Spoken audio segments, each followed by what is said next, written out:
ত্রয়োদশ জাতীয় সংসদ নির্বাচনে সংখ্যাগরিষ্ঠ আসনে জয় পেয়েছে বাংলাদেশ জাতীয়তাবাদী দল বিএনপি। মঙ্গলবার বিকেলে নতুন প্রধানমন্ত্রীর শপথ নেন দলটির চেয়ারম্যান তারেক রহমান।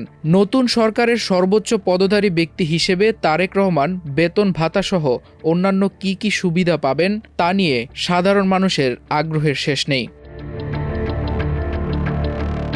মূলত ১৯৭৩ সালের ministers of state and deputy ministers বা রিমুনারেশন অ্যান্ড প্রিভিলেজ অ্যাক্ট এবং এর সর্বশেষ ২০১৬ সালের সংশোধনী অনুযায়ী এই সুবিধাগুলো নির্ধারণ হবে।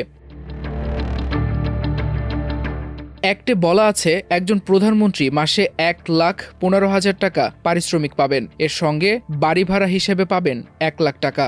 প্রধানমন্ত্রী হিসেবে বিনোদনের জন্য ব্যয় করা সম্পূর্ণ অর্থই তিনি পাবেন ভাতা হিসেবে। তার অফিস থেকে বাসা এবং বাসা থেকে অফিসে যাতায়াতের সব খরচও বহন করবে সরকার।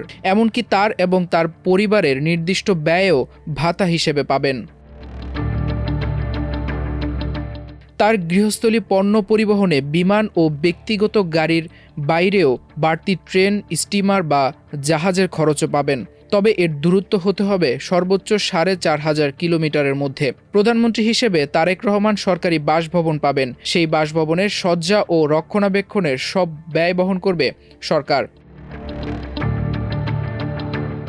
যদি কোনো কারণে প্রধানমন্ত্রী নিজ বাসায় থাকতে চান, সেক্ষেত্রে বাড়ি ভাড়ার ভাতা পাবেন ১ লাখ টাকা করে। এছাড়া তার বাসভবনের বিদ্যুৎ, গ্যাস, পানি, টেলিফোন ও অন্যান্য ইউটিলিটির ব্যয়ও বহন করবে সরকার। তিনি নিজ বাসায় থাকতে চাইলে নিরাপত্তা কর্মী নিয়োগ ও তার খরচও রাষ্ট্রের কোষাগার থেকেই পাবে। প্রধানমন্ত্রী হিসেবে তিনি অত্যন্ত গুরুত্বপূর্ণ ব্যক্তি বা ভিভিআইপি হিসেবে বিবেচিত হবেন এবং দেশের ভেতরে তার যাতায়াতের সব খরচ বহন করবে সরকার। দেশের বাইরে কোনো কাজে গেলে তার জন্য ভাতা পাবেন তারেক রহমান।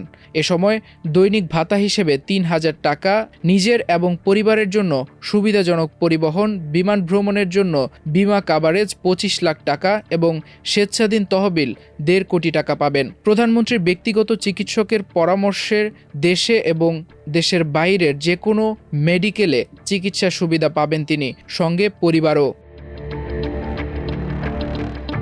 একজন প্রধানমন্ত্রীর জন্য বছরে নির্দিষ্ট অর্থ স্বেচ্ছাধীন তহবিল হিসেবে বরাদ্দ থাকে। বর্তমান বিধান অনুযায়ী এই তহবিলের পরিমাণ বছরে ১.৫ কোটি টাকা। এই অর্থ তিনি জনকল্যাণমূলক কাজে নিজের বিবেচনা অনুযায়ী ব্যয় করতে পারেন। নবনির্বাচিত প্রধানমন্ত্রী হিসেবে দায়িত্ব গ্রহণের পর তারেক রহমান রাষ্ট্রাচার অনুযায়ী এসব সুযোগ সুবিধার পাশাপাশি দেশের অত্যন্ত গুরুত্বপূর্ণ ব্যক্তি বা ভিভিআইপি হিসেবে সর্বোচ্চ পর্যায়ে রাষ্ট্রীয় নিরাপত্তা লাভ করবেন। মাল্টিমিডিয়া ডেস্ক, আমার দেশ।